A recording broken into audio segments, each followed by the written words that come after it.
Coming up on the bottom line, we're talking to Erica Ogg and Ross Rubin about whether there's any room for another device between a phone and a laptop.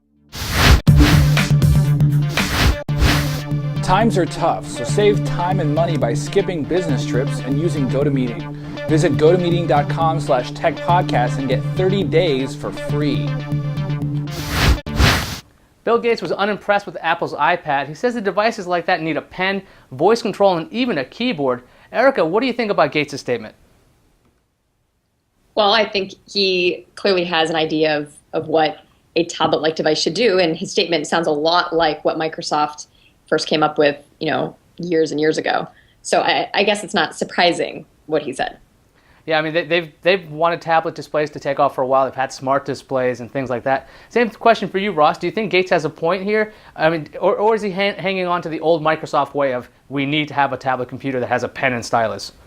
Well, perhaps if you're associating this kind of product with the traditional PC, certainly something like a keyboard is much more important. The iPad clearly grew up from the iPod and iPhone instead of being shrunk down from the Mac. So Apple's definitely taking a different approach. What I found interesting was that Bill Gates praised the iPhone and said he was very impressed by that device. So I thought it was interesting, given that this is sort of an incremental improvement on what Apple first introduced with the iPhone. Of course, relatively speaking, it's not going to be as impressive as a lot of the breakthroughs that Apple had with that device. Yeah, for those of you who missed it, Bill Gates, when speaking about the iPhone, his initial reaction was, "Oh my God, Microsoft didn't aim high enough."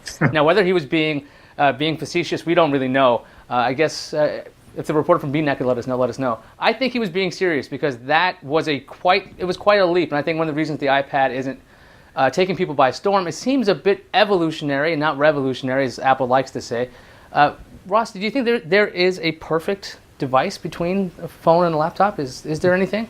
Well, it's a real challenge, a real holy grail that the industry has been chasing for many years. And last week I actually wrote a column that talked about the narrowing of this gap as smartphones continue to get smarter and ultra-portable computers continue to get more portable and less expensive. To the extent there was a gap in years past, maybe 5 years ago, it's significantly narrowed now. Erica, you covered the iPad extensively when they unveiled it. I think was that just 2 weeks ago, maybe a week ago? I'm curious about your opinion. Do you think there actually is room for a device between a laptop and a phone? I mean, this is an in-between area. There's really nothing out there other than, I think, ebooks is kind of filling that gap. Is there room for a color screen device, or what do you see filling this space? I definitely think there's room. Whether people are going to decide that they absolutely must have this is different. I don't think there's anything wrong with putting something out there in between these two devices. And I think that a lot of the confusion or sort of it seems like a lot of people are kind of mystified by what the iPad actually is.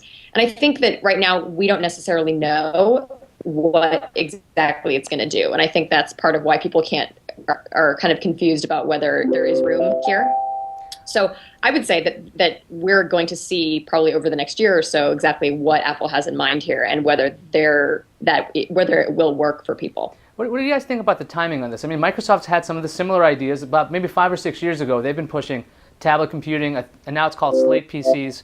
And somebody's AIM client wants to interrupt me, so thanks. And anyway, the point was that Microsoft's had these ideas for some time now. Do you think that the time is right at this stage in technology that something from Apple could succeed, or tablet PCs as a whole could actually succeed where they have failed in the past, other than to make traction in, I think, in the industrial worlds and hospitals? Tablets just haven't taken off here. What do you guys think? Is this the time? Is now the time?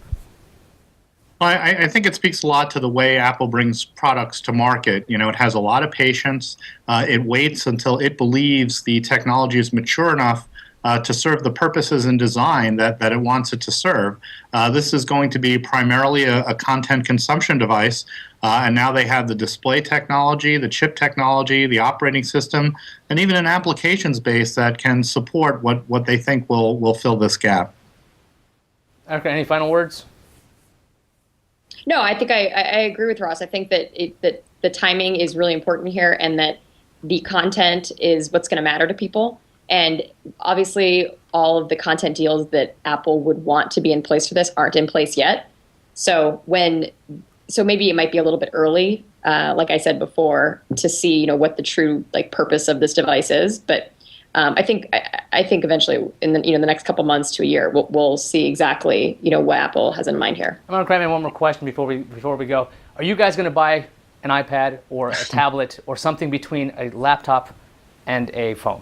Just curious. I mean, I could see some scenarios for it. Certainly something to put on the exercise bike rack. Erica? That's definitely one usage. I can definitely see. I can see what the benefits would be. I don't think I'm personally in the market for it right now. Yeah, that's pretty much the same opinion here. No, everyone seems to think it's an interesting idea, but no one wants to actually put their money down for it. Okay, guys, we are out of time. Thanks to our guests, Erica Ogg of CNET and Ross Rubin of NPD Group. I'm Ayaz Akhtar, and thanks for watching.